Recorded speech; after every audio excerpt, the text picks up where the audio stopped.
ചെമ്പനീർ പൂവിൻ്റെ latest episode review ആണ് പറയുന്നത്. അങ്ങനെ സച്ചീറിൻ്റെ ഫ്രണ്ട്സ് എല്ലാം വീട്ടിലേക്ക് ഊണ് കഴിക്കാൻ വരുന്നുണ്ട് എന്നൊക്കെ പറഞ്ഞുകൊണ്ട് തന്നെ രേവതി നേരെ കിച്ചണിലേക്ക് കയറുകയാണ്. ഇതും കണ്ടുകൊണ്ട് വരുന്ന സമയത്തിന് ചന്ദ്രമതി ചോദിക്കുന്നത്, എടി എന്തടി നീ കാണിച്ചു വെക്കുന്നത്? നീ എന്താ വല്ല കല്യാണത്തിനുള്ള സദ്യ ഉണ്ടാക്കുകയാണോ എന്ന് ചോദിക്കും.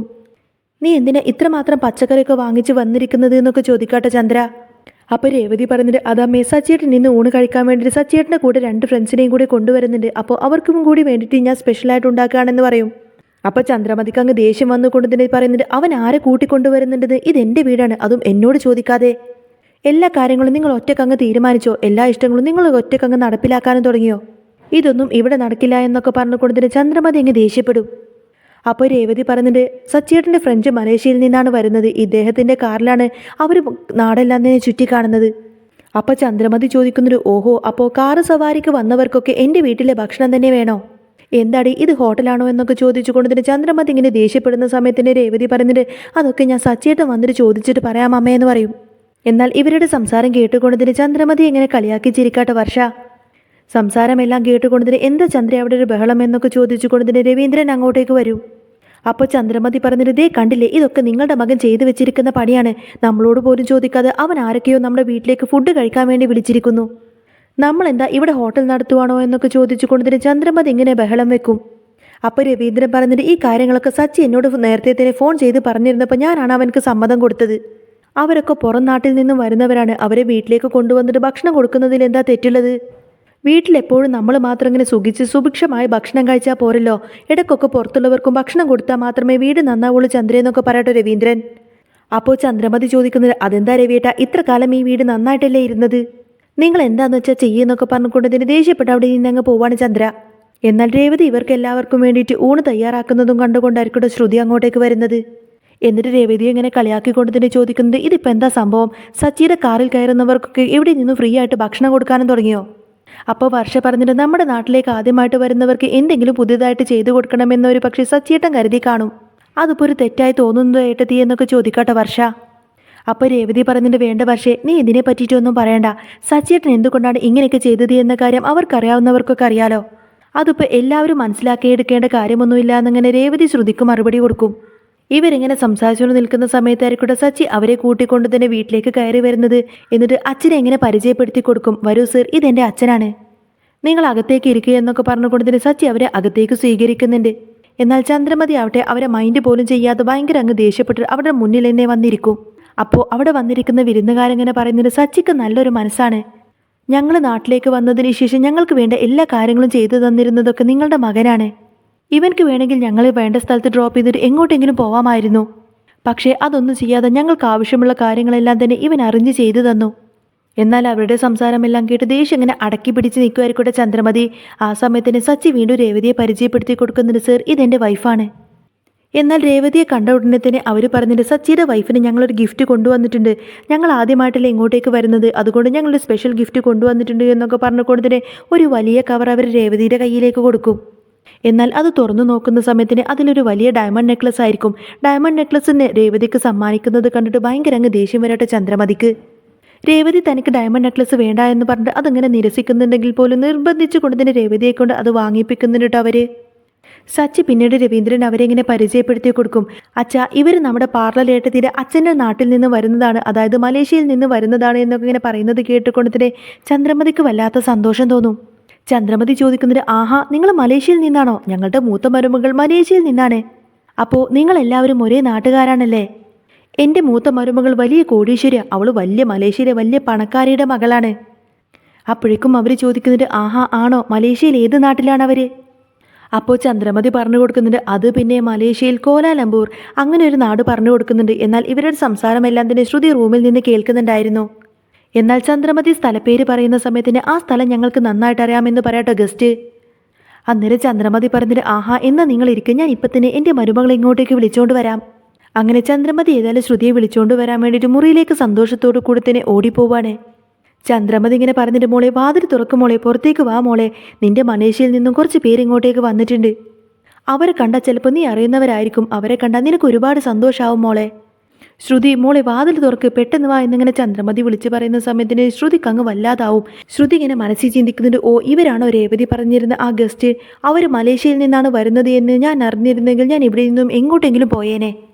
ഇനിയിപ്പോൾ ഇവിടെ നിന്നും മാറി നിൽക്കാനും പറ്റില്ലല്ലോ, ഇനി എന്ത് ചെയ്യും ഈശ്വര എന്നൊക്കെ ചിന്തിച്ചാകെ ടെൻഷൻ അടിച്ച് നിൽക്കുമായിരിക്കും ശ്രുതി. ശ്രീകാന്ത് അങ്ങോട്ടേക്ക് വരുന്ന സമയത്തിൻ്റെ ഗസ്റ്റ് ഇങ്ങനെ ശ്രീകാന്തിനോട് പറയുന്നത്, നീ പെട്ടെന്ന് തന്നെ ഹോട്ടൽ തുടങ്ങാൻ പോവാണെന്നൊക്കെ സച്ചി പറഞ്ഞിരുന്നു, നീ മലേഷ്യയിലേക്ക് വാ, അവിടെ ചെന്ന് റെസ്റ്റോറൻറ്റ് തുടങ്ങിയാൽ നിനക്ക് നല്ല ലാഭമുണ്ടാക്കാൻ പറ്റും. എനിക്കവിടെ ഒരുപാട് ഫ്രണ്ട്സ് ഉണ്ട്, അതുകൊണ്ട് നീ അവിടെ റെസ്റ്റോറൻറ്റ് തുടങ്ങുകയാണെങ്കിൽ നിന്നെ ഞാൻ നല്ല രീതിയിൽ തന്നെ ഹെൽപ്പ് ചെയ്യാമെന്നൊക്കെ അവർ ശ്രീകാന്തിനോട് പറയും. എന്നാൽ ശ്രുതി വാതിൽ തുറക്കാത്തത് കൊണ്ട് തന്നെ ചന്ദ്രമതിക്ക് ദേഷ്യം വരുന്നുണ്ടോ. ചന്ദ്രമതി ഇങ്ങനെ വാതിൽ മുട്ടിക്കൊണ്ട് തന്നെ ശ്രുതിനെ വീണ്ടും വീണ്ടും വിളിക്കാണ്. ശ്രുതി നീ വാതിൽ തുറക്കുന്നുണ്ടോ, നീ എന്താ വാതിൽ തുറക്കാതിരിക്കുന്നത് എന്നൊക്കെ ചോദിക്കുന്ന സമയത്തിന് ശ്രുതിക്ക് ആകെ ടെൻഷനായിരിക്കും. ശ്രുതി ഇങ്ങനെ മനസ്സിൽ ചിന്തിക്കുന്നുണ്ട്, ഈശ്വര ഞാനെങ്ങാനും ഇപ്പോൾ വായ തുറന്ന് സംസാരിച്ചു കഴിഞ്ഞാൽ പിന്നെ ആകെ പ്രശ്നമാവും, ഞാനിപ്പോൾ മിണ്ടാതിരിക്കുന്നതാ നല്ലത് എന്നിങ്ങനെ ശ്രുതി മനസ്സിൽ തീരുമാനിക്കും. എന്നിട്ട് ഒന്നും മിണ്ടാതിരിക്കാൻ വേണ്ടിയിട്ട് വായ തുറന്ന് പിടിച്ചു വെച്ചുകൊണ്ടതിന് അതിലേക്ക് കുറച്ച് പഞ്ഞി കുത്തിത്തിരികെ കയറ്റിയാണ് ശ്രുതി. എന്നിട്ട് ഒന്നും അറിയാത്തതുപോലെ തന്നെ പുറത്തേക്ക് ഇറങ്ങി വരുന്നുണ്ട് ശ്രുതി. അപ്പോൾ ചന്ദ്രമതിക്ക് ഭയങ്കര സന്തോഷമായിരിക്കും. ചന്ദ്രമതി പറയുന്നുണ്ട്, ശ്രുതി നീ കണ്ടില്ലേ അവിടെ വന്നിരിക്കുന്ന ഗസ്റ്റ്, അവരെല്ലാം നിന്റെ നാട്ടിൽ നിന്ന് വന്നതാ, അതെ മലേഷ്യയിൽ നിന്ന് വന്നവരാണ് അവർ. അല്ല മോളെ നിനക്ക് എന്താ പറ്റിയത്, നിന്റെ മുഖം എന്താ ഇങ്ങനെ വീങ്ങിയിരിക്കുന്നത് മോളെ. എന്നാൽ ശ്രുതി അതിനുള്ള കറക്റ്റ് മറുപടി കൊടുക്കാതെ വായ തുറക്കാതെ ആ ഒരു പഞ്ഞിങ്ങനെ കടിച്ച് പിടിച്ചു കൊടുത്തതിന് പല്ലുവേദനയാണെന്നിങ്ങനെ ആക്ഷൻ കാണിച്ചു കൊടുക്കും. ചന്ദ്രമതി ചോദിക്കുന്നത്, എന്താ മോളെ നിനക്ക് പല്ലുവേദനയാണെന്നോ, നീ ഹോസ്പിറ്റലിലേക്ക് പോവാണെന്നോ. അല്ല കുറച്ച് മുൻപേ നിന്നെ അടുക്കളയിൽ കണ്ട സമയത്ത് നിനക്കൊരു കുഴപ്പമില്ലായിരുന്നല്ലോ. അത് വിടും മോളെ, അതെ മലേഷ്യയിൽ നിന്നാണ് അവർ വന്നേക്കുന്നത്, നീ ആദ്യം പോയിട്ട് നിന്റെ അച്ഛൻ്റെ പേര് അവർക്ക് പറഞ്ഞു കൊടുക്ക്. മോളെ അവർക്കറിയാമോന്ന് ഞാനൊന്ന് നോക്കട്ടെ, നിന്റെ വീട് എവിടെയാന്നൊക്കെ ഇങ്ങനെ ചന്ദ്രമതി വീണ്ടും വീണ്ടും കുറിച്ച് ചോദിക്കട്ടെ ശ്രുതിയോട്. പക്ഷേ ശ്രുതിയാണെങ്കിൽ ആകെ പെട്ടുപോകുന്ന ഒരു അവസ്ഥയിലായിരിക്കും. ശ്രുതി ഒന്നും തന്നെ മിണ്ടാതെ പല്ലുവേദന അഭിനയിച്ചിട്ട് അവിടെ തന്നെ നിൽക്കുകയാണ്. ചന്ദ്രമതി ഏതായാലും നിർബന്ധിച്ച് ശ്രുതിനെ ഇങ്ങനെ താഴത്തേക്ക് വിളിച്ചുകൊണ്ട് വരുന്ന സമയത്ത് തന്നെ അവർ ചോദിക്കുന്നുണ്ട്, സച്ചിയുടെ ഗസ്റ്റ് ചോദിക്കുന്നുണ്ട്, അല്ല മലേഷ്യയിലാണ് മോളുടെ വീടെന്ന് പറഞ്ഞില്ലേ, മലേഷ്യയിൽ എവിടെയാണ് മോളുടെ വീട്. ഞങ്ങൾ കുറേ നാളായിട്ട് മലേഷ്യയിലുള്ളവരാ, അതുകൊണ്ട് തന്നെ മലേഷ്യയിലെ ഏകദേശം കാര്യങ്ങളും ഏകദേശം സ്ഥലങ്ങളൊക്കെ ഞങ്ങൾക്ക് നന്നായിട്ടറിയാം. അല്ല നിന്റെ പപ്പക്ക് ഹോട്ടൽ ബിസിനസ് ആണെന്നല്ലേ പറഞ്ഞത്, ഏത് ഹോട്ടലാന്നൊക്കെ ചോദിക്കും. പക്ഷേ ശ്രുതി പല്ലുവേദന അഭിനയിച്ചുകൊണ്ട് തന്നെ ആ ഒരു പഞ്ഞിയും കടിച്ചു പിടിച്ച് സംസാരിക്കാൻ കഴിയാത്തതുപോലെ ഇങ്ങനെ ആക്ട് ചെയ്യും. എന്നാൽ ശ്രുതി ഇങ്ങനെ സംസാരിക്കാൻ വല്ലാതെ ബുദ്ധിമുട്ടുന്നത് കണ്ടുകൊണ്ട് തന്നെ രവീന്ദ്രൻ ഇങ്ങനെ പറയുന്നതിന്, ചന്ദ്രെ അവൾക്ക് പല്ലുവേദനയാണെന്ന് തോന്നുന്നു, അവളെ കൊണ്ട് കൂടുതൽ സംസാരിപ്പിക്കാതെ എത്രയും പെട്ടെന്ന് ഹോസ്പിറ്റലിലേക്ക് കൂട്ടിക്കൊണ്ടു പോ. അപ്പോഴേക്കും അതൊന്നും വേണ്ട, ഞാൻ തനിച്ച് പോയിക്കോളാമെന്നൊക്കെ ആക്ഷൻ കാണിച്ചുകൊണ്ട് തന്നെ ശ്രുതി പെട്ടെന്ന് തന്നെ അവിടെ നിന്നങ്ങ് സ്കൂട്ടാവും. ശ്രുതി പോകുന്ന സമയത്തിന് വർഷ തടഞ്ഞു പിടിച്ചുകൊണ്ട് തന്നെ പറയുന്നത്, ഇത്രമാത്രം പെയിൻ വെച്ചിട്ട് ഏട്ടത്തി എങ്ങനെ ഒറ്റയ്ക്ക് പോകുന്നത്, ഏട്ടത്തി അവിടെ നിൽക്ക്, ഞാനും കൂട്ടിന് വരാം. അപ്പോഴേക്കും ചന്ദ്രമതി പറഞ്ഞിട്ട്, ശ്രുതി മോളെ ഞാനും വേണമെങ്കിൽ നിന്റെ കൂടെ വരാം. അപ്പോഴേക്കും വേണ്ട ആൻറ്റി എൻ്റെ കൂടെ വരണ്ട എന്നിങ്ങനെ ആക്ഷൻ കാണിച്ചു കൊടുക്കുന്നുണ്ട് ശ്രുതി. അപ്പോഴേക്കും വർഷ ബാഗ് എടുത്തുകൊണ്ട് വന്നിട്ട്, വേണ്ട ആൻറ്റി കൂടെ പോവണ്ട, ഞാൻ ഏട്ടത്തിയുടെ കൂടെ പോയിക്കോളാം എന്നൊക്കെ പറഞ്ഞുകൊണ്ട് തന്നെ ശ്രുതിയുടെ കൈയും പിടിച്ചു വലിച്ച് ഹോസ്പിറ്റലിലേക്ക് കൊണ്ടുപോകുന്നുണ്ട്. അപ്പോഴേക്കും സച്ചിയുടെ ഗസ്റ്റ് പറയുന്നുണ്ട്, എന്നാലും ഞങ്ങൾ വന്ന സമയത്തിന് ഇങ്ങനെയൊക്കെ ആയിപ്പോയല്ലോ, ഭയങ്കര കഷ്ടമായിപ്പോയി.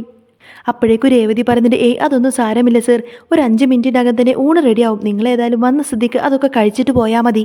രേവതി ഏതായാലും ഫുഡ് എടുത്ത് വെക്കാൻ വേണ്ടിയിട്ട് കിച്ചണിലേക്ക് പോകുന്ന സമയത്തിന് പുറകെ തന്നെ സച്ചിയും പോയിട്ട്, രേവതി എന്തായി ഫുഡൊക്കെ റെഡിയായോ എന്ന് ചോദിക്കും. അപ്പോൾ രേവതി പറയുന്നുണ്ട്, അതേ സച്ചിയേട്ടാ എല്ലാം സെറ്റായിട്ടുണ്ട്, പക്ഷേ ഈ ഒരു പപ്പടം ഒന്ന് കാച്ചിയെടുത്താൽ മതി. അപ്പോൾ സച്ചി വന്നിട്ട് ഇങ്ങനെ രേവതിയോട് ചോദിക്കുന്നുണ്ട്, അല്ല രേവതി നമ്മുടെ പാർട്ട്ണർ അമ്മയുടെ അഭിനയമൊക്കെ എങ്ങനെ ഉണ്ടായിരുന്നു, ആ ഡ്രാമ കലക്കിയില്ലേ എന്നൊക്കെ ചോദിക്കും. അവൾ ശരിക്കും കള്ളത്തരം അഭിനയിക്കുകയാണോ എന്ന കാര്യത്തിൽ എനിക്ക് നല്ല സംശയമുണ്ട് രേവതി. അതെ അവൾ മലേഷ്യയിലൊന്നല്ല ജീവിക്കുന്നത്. ഇത്ര നേരം പല്ലുവേദനയോ ഒന്നും തന്നെ ഉണ്ടായിരുന്നില്ല, പെട്ടെന്ന് അവർ വന്നപ്പോഴേക്കും അവർക്ക് എങ്ങനെ പല്ലുവേദന വന്നു, ഇത് ശരിക്കും അവളുടെ അഭിനയം തന്നെയാണ്. മലേഷ്യയിൽ നിന്നാണ് എൻ്റെ ഫ്രണ്ട്സ് വന്നത് എന്ന് പറഞ്ഞപ്പോഴായിരിക്കും പാർലലേട്ടത്തേക്ക് പെട്ടെന്ന് അങ്ങ് പല്ലുവേദന വന്നിട്ട് അഭിനയിക്കാൻ തുടങ്ങിയത്. അപ്പോൾ രേവതി പറയുന്നത്, അതേ സച്ചിയേട്ടാ ആ ഒരു കാര്യത്തിൽ എനിക്കും നല്ല സംശയമുണ്ട്. രാവിലെ ഫുഡ് കഴിക്കുന്ന സമയത്തും അടുക്കളയിൽ വന്നിട്ട് എന്നോട് സംസാരിക്കുന്ന സമയത്തൊന്നും അവർക്ക് യാതൊരു കുഴപ്പവും ഉണ്ടായിരുന്നില്ല. ഇതേ സമയത്ത് വർഷ ശ്രുതിനെയും കൂട്ടിക്കൊണ്ട് ഹോസ്പിറ്റലിലേക്ക് പോയ സമയത്തന്നെ വർഷയോടായിട്ട് ശ്രുതി പറയുന്നുണ്ട്, വർഷ നീ വീട്ടിലേക്ക് പോയിക്കോ, ഞാൻ ഡോക്ടറെ കണ്ടിട്ട് വീട്ടിലേക്ക് വന്നോളാം എന്ന് പറയും. അപ്പോൾ വർഷ ചോദിക്കുന്നുണ്ട്, ഇങ്ങനെ പല്ലുവേദനയുള്ള ആളെ എങ്ങനെ ഒറ്റയ്ക്ക് വിടാൻ കഴിയും ഏട്ടത്തി, ഏട്ടത്തിക്ക് പെയിൻ കൂടുമെന്നൊക്കെ പറഞ്ഞുകൊണ്ട് തന്നെ ശ്രുതിയുടെ കൂടെ വർഷയും അകത്തേക്ക് ഡോക്ടറെ അടുത്തേക്ക് കയറുന്നുണ്ട്. ഡോക്ടറെ കണ്ട ഉടനെ ശ്രുതി പറയുന്നുണ്ട്, എനിക്ക് ചെറിയ പല്ലുവേദന മാത്രമേ ഉള്ളൂ ഡോക്ടർ, അതുകൊണ്ട് എനിക്ക് മരുന്ന് തന്നു വിട്ടാൽ മതി എന്ന് പറയും. അപ്പോൾ ഡോക്ടർ പറഞ്ഞിട്ട്, അത് നിങ്ങൾ അങ്ങ് തീരുമാനിച്ചാൽ മതിയോ, ഞാൻ പല്ല് ഡോക്ടർ ആയതുകൊണ്ട് തന്നെ അതൊക്കെ നല്ലോണം ചെക്ക് ചെയ്തിട്ട് കാര്യങ്ങൾ പറയാൻ പറ്റുമോ എന്നൊക്കെ പറഞ്ഞുകൊണ്ട് തന്നെ വാ തുറന്ന് പിടിക്കാൻ പറയണേ. എന്നിട്ട് ശ്രുതിയോട് പറഞ്ഞിട്ട്, അതെ നല്ല പ്രോബ്ലം ഉണ്ട്, അതുകൊണ്ട് നിങ്ങളുടെ ഈ പല്ലെടുക്കണമെന്ന് പറയും. എന്നാൽ ഡോക്ടറുടെ വാക്ക് കേൾക്കുന്ന സമയത്തിന് ശ്രുതി ആകെ അങ്ങ് ഷോക്കാവാണ്. എന്നിട്ട് പറഞ്ഞിട്ട്, വേണ്ട ഡോക്ടർ അതിന് മാത്രം പ്രോബ്ലം ഒന്നും എനിക്കില്ലല്ലോ, ഉടനെ തന്നെ ഒരു സർജറി വേണമെന്നൊക്കെ ഡോക്ടർ പറയുന്ന സമയത്ത് തന്നെ ശ്രുതിക്ക് ആകെ പേടിയായിരിക്കും. ശ്രുതി പറഞ്ഞിട്ട് അതേ ഡോക്ടർ ഞാൻ നാളെ വന്നോളാം, എനിക്കൊരു അർജൻറ്റ് മീറ്റിംഗ് ഉണ്ട്, ഇപ്പം ഞാൻ പോയിട്ട് വരാമെന്നൊക്കെ പറഞ്ഞു കൊടുത്തിട്ട് ശ്രുതി അവിടെ നിന്നങ്ങ് സ്കൂട്ടാവാൻ നോക്കുകയാണ്. ആ സമയത്തിന് വർഷ പിടിച്ചു വെച്ചുകൊണ്ട് തന്നെ പറഞ്ഞിട്ട് ഡോക്ടർ എന്ത് സർജറിയാണെന്ന് വെച്ചാൽ ചെയ്തോളൂ, ഇവരിങ്ങനെയൊക്കെ തന്നെ പറയുള്ളൂ, വന്ന സ്ഥിതിക്ക് ഏതായാലും പല്ലെടുത്തിട്ട് ഇവരെ വിട്ടാൽ മതി എന്ന് പറയും. ഞാൻ ഏട്ടത്തെ പിടിച്ചു വെച്ച് തരാം, നിങ്ങൾ പല്ലെടുത്തോ എന്നൊക്കെ പറഞ്ഞു കൊടുത്തിട്ട് വർഷം അങ്ങനെ ശ്രുതിനെ ഇങ്ങനെ നിർബന്ധിച്ച് പിടിച്ച് അവിടെ ഇരുത്തി കൊടുക്കും. ഡോക്ടർ ഏതായാലും ശ്രുതിനെ പിടിച്ചു വെച്ചുകൊണ്ട് തന്നെ ശ്രുതിയുടെ വായിൽ നിന്നൊരു പല്ലെടുത്ത് പറിച്ച് കളയുന്നുണ്ട്. ശ്രുതിക്ക് വല്ലാത്ത സങ്കടം തോന്നും. ഇതേ സമയത്തിന് സച്ചിയുടെ ഫ്രണ്ട്സ് എല്ലാം വീട്ടിലേക്ക് വന്നതിന് ശേഷം രേവതി ഉണ്ടാക്കി കൊടുത്ത ഭക്ഷണമെല്ലാം കഴിക്കുന്നുണ്ട്. ഭക്ഷണം കഴിച്ചതിന് ശേഷം അവരൊക്കെ ഭക്ഷണത്തെ പറ്റിയിട്ട് നല്ല അഭിപ്രായം പറയട്ടെ ചന്ദ്രമതിയോട്. ആ സമയത്തിന് രവീന്ദ്രൻ പറഞ്ഞിട്ട് അതിന് ഈ ഭക്ഷണമെല്ലാം ഉണ്ടാക്കിയതൊന്നും ചന്ദ്രമതിയല്ല, ഇതെല്ലാം ഉണ്ടാക്കിയത് എൻ്റെ മരുമോൾ രേവതിയാണെന്ന് പറയും. എന്നാൽ ഇത് കേൾക്കുന്ന സമയത്തിന് ചന്ദ്രമതി കൊട്ടുന്നിനെങ്കിൽ ഇഷ്ടപ്പെടുന്നില്ല. ഏതായാലും നിങ്ങൾ വന്നതല്ലേ, ഭക്ഷണമൊക്കെ കഴിച്ചല്ലോ, കുറച്ച് നേരം റെസ്റ്റ് ചെയ്യേ, നിങ്ങൾ തിടുക്കപ്പെട്ട് ഇവിടെ നിന്നും പോവാൻ നിൽക്കണ്ട, എൻ്റെ മരുമകൾ ഇങ്ങോട്ടേക്ക് തിരിച്ചു വന്നതിന് ശേഷം മാത്രം നിങ്ങൾ പോയാൽ മതി എന്നൊക്കെ പറഞ്ഞുകൊണ്ട് തന്നെ ചന്ദ്രമതി ഏതായാലും അവരെ അങ്ങ് പിടിച്ചു നിർത്തും. അപ്പോൾ രവീന്ദ്രൻ ചോദിക്കുന്നുണ്ട്, ചന്ദ്രൻ നീ എന്താ അവരോട് ഈ പറയുന്നത്, അവരെത്ര നേരമായി വന്നിട്ട് അവർക്ക് തിരിച്ചു പോയിട്ടും തിരക്കുണ്ടാവില്ലേ, ഇനി നിങ്ങൾ മലേഷ്യയിൽ നിന്ന് വരുന്ന സമയത്തൊക്കെ ഞങ്ങളുടെ വീട്ടിൽ കയറിയിട്ട് പോയാൽ മതി എന്നൊക്കെ പറഞ്ഞുകൊണ്ട് തന്നെ രവീന്ദ്രൻ അവരെ അവിടെ നിന്നും യാത്രയാക്കും. പിന്നീട് അങ്ങനെ ശ്രുതിയും വർഷയും ഹോസ്പിറ്റലിൽ നിന്നും തിരിച്ച് വീട്ടിലേക്ക് വരികയാണ്. ശ്രുതി ഒന്നും മിണ്ടാതെ നിൽക്കുന്ന സമയത്തിന് ചന്ദ്രമതി ചോദിക്കുന്നുണ്ട്, എന്താ ശ്രുതി നിനക്ക് പറ്റിയത്, നീ എന്താ ഒന്നും സംസാരിക്കാത്തത് എന്ന് ചോദിക്കും. അപ്പോൾ വർഷ പറഞ്ഞിട്ട് അതേ അമ്മേ, ഇനി ശ്രുതിയേട്ടത്തിന് 2 ദിവസത്തേക്ക് ആരോടും മിണ്ടില്ല, ശ്രുതിയേട്ടത്തിയുടെ പല്ല് ഡോക്ടർ കണ്ട ഉടനെ തന്നെ പറിച്ചു കളഞ്ഞു എന്നൊക്കെ വർഷ പറഞ്ഞു കൊടുക്കും. ശ്രുതിയേട്ടത്തിൻ്റെ സ്വത്താണ് ഡോക്ടർ എടുത്തുകൊണ്ട് കളഞ്ഞത് എന്നിങ്ങനെ വർഷ പറയുന്ന സമയത്തിന് ചന്ദ്രമതിക്കൊരു ഷോക്കായിരിക്കും. എന്ത് സ്വത്തോ, അപ്പോൾ ഇനി വർഷയുടെ അച്ഛൻ്റെ 100 കോടി നമുക്ക് കിട്ടില്ലേ എന്ന് ചോദിക്കും. ആ സമയത്തിന് വർഷ പറഞ്ഞിട്ട് എൻ്റെ പൊന്നെ അമ്മേ, അങ്ങനെയല്ല, ശ്രുതിയേട്ടത്തിൻ്റെ സ്വന്തമായിട്ടുള്ള പല്ല് അവിടെ നിന്നും ഡോക്ടർ പറിച്ചു കളഞ്ഞു, ഇനി ഡ്യൂപ്ലിക്കേറ്റ് പല്ലായിരിക്കും അവിടെ വെക്കാൻ പോകുന്നത്.